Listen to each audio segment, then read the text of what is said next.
Good evening friends. एक बार फिर से एक नई वीडियो के साथ पॉलिटी में फिर से उसी को कंटिन्यू करेंगे हम लोग। कल हम लोगों ने संसद के सत्र का जो एक दिन होता है उसमें जो टाइम इंटरवल होता है अलग अलग जो है कैसे कैसे कौन कौन से प्रश्न काल, क्वेश्चन आवर्स, 0 आवर्स, इसके बारे में डिस्कशन किया था। तो आज उसके आगे का एक टॉपिक हम लेते हैं। ये है संसद के सदन का नेता। आप जानते हैं कि हमारे संसद के 2 सदन हैं, लोकसभा, राज्यसभा, है ना। तो लोकसभा को हमने LS से डिनोट किया है, राज्यसभा RS से। तो हम देखेंगे कि इन सदनों के नेता कौन कौन से नेता होते हैं पार्टियों के, अब वो उनका क्या आधार होता है, कैसे बनते हैं, वो एक बार देख लेते हैं। संसद के सदन का नेता, ये हमारा टॉपिक। सदन मतलब लोकसभा और राज्यसभा। पहले लोकसभा की बात करते हैं। तो देखिए, लोकसभा में जो सदन का नेता होता है वो प्राइम मिनिस्टर होता है। ठीक है, प्राइम मिनिस्टर लोकसभा में चुन के आते हैं। प्राइम मिनिस्टर जो है जिनको नियुक्त किया जाता है, ऑब्वियस सी बात है कि जो जिसके पास बहुमत होगा जिस पार्टी का, उसी पार्टी का के सर्वसम्मत से जो नेता चुना जाता है वही प्रधानमंत्री, उसको राष्ट्रपति नियुक्त करते हैं।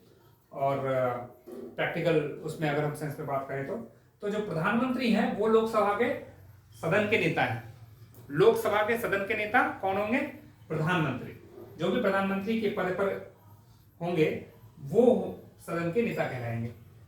लेकिन प्राइम मिनिस्टर जो है, चाहे प्रधानमंत्री, तो किसी भी सदन के नेता बन सकते हैं। जरूरी नहीं कि वो लोकसभा के ही बने, वो राज्यसभा के भी नेता बन सकते हैं, लोकसभा के भी बन सकते हैं।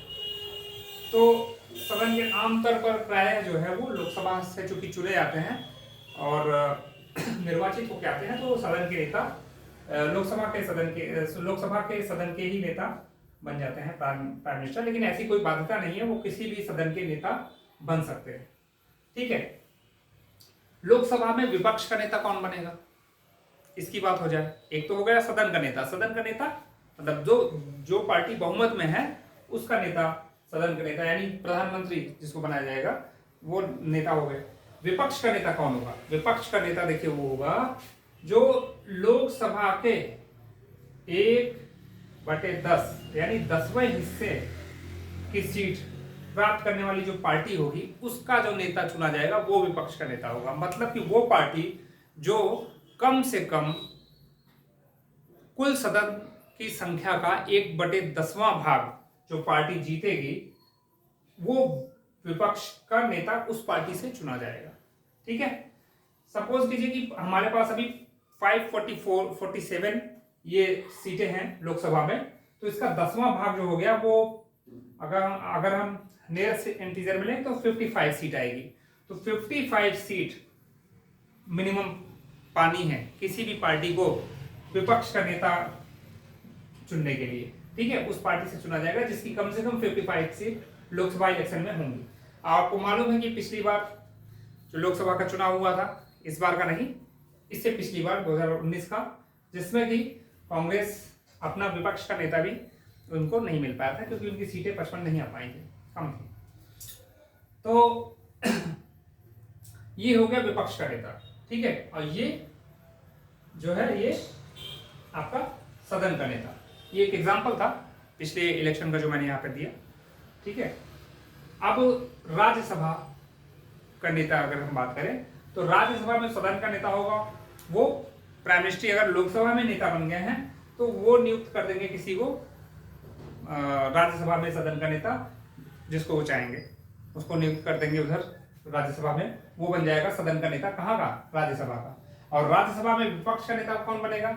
वो सेम क्राइटेरिया, राज्यसभा में विपक्ष का नेता वही जो यहाँ ये क्राइटेरिया है लोकसभा में, तो वही पार्टी जो लोकसभा में 1/10वां हिस्सा सीटें कम से कम प्राप्त करेगी उसी का नेता जो है राज्यसभा में भी होगा। ठीक है, तो ये क्लियर है मेरे ख्याल से। ये काफी समझने के लिए बहुत आसान है। तो ये है एक टॉपिक जो हमने कवर किया, सदन का नेता, चाहे वो विपक्ष का नेता हो चाहे वो बहुमत प्राप्त करने वाली पार्टी का नेता हो। इस तरीके से ये इसके बारे में है। तो आप स्क्रीनशॉट ले सकते हैं। वीडियो आपको पसंद आया हो तो इसको लाइक कीजिए, सब्सक्राइब कीजिए और अपने रिव्यू जरूर दीजिए। अपने कमेंट करके अपने रिव्यू दीजिए कि आपको और कौन से टॉपिक चाहिए। रेगुलर क्लासेस हमारी ये चलेंगी इसी समय पे और ये वीडियोस आपके पास लगातार पहुंचते रहेंगे। ज़्यादा से ज़्यादा लोगों के पास शेयर कीजिए इसको जो है, ताकि ये कंटेंट जो है सबके पास पहुंचे। और इसके बाद हम जो है अगला टॉपिक लेके आएंगे। तब तक के लिए थैंक यू वेरी मच।